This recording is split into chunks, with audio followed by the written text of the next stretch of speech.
Matthew chapter 16, we see Jesus talking to some Pharisees and Sadducees. These are two groups of Jewish religious leaders.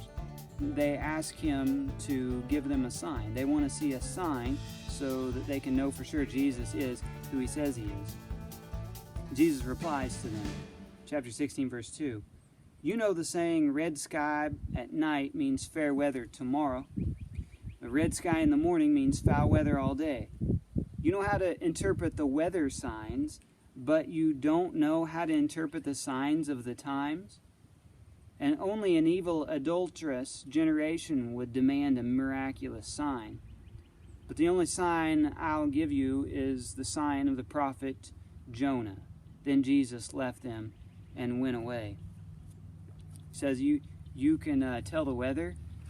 That's pretty simple, but you can't tell by the things that I've already told you. And he said, the only sign that I'll give you is 3 days. Same as Jonah. Not 3 days in a fish, but 3 days in the place that Jesus went after he died on the cross and before he rose up to see us again. Later on, they crossed to the other side of the lake. The disciples discovered they had forgotten to bring any bread. They were on a boat and they evidently got hungry. Flint, did you bring any bread? Lexi, did you bring any bread?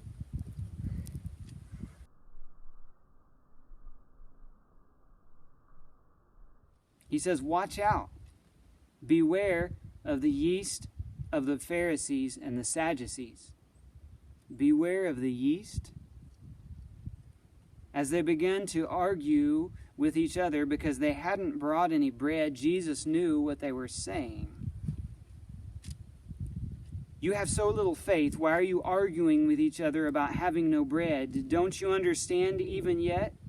Don't you remember the 5,000 I fed with 5 loaves and the baskets of leftovers that they picked up? Or the 4,000 I fed with 7 loaves and the large baskets left over and picked up? Why can't you understand that I'm not talking about bread? So again I say, beware of the yeast of the Pharisees and the Sadducees. Jesus wanted them to know what he was talking about, and they wanted to argue about what was going to fill their bellies.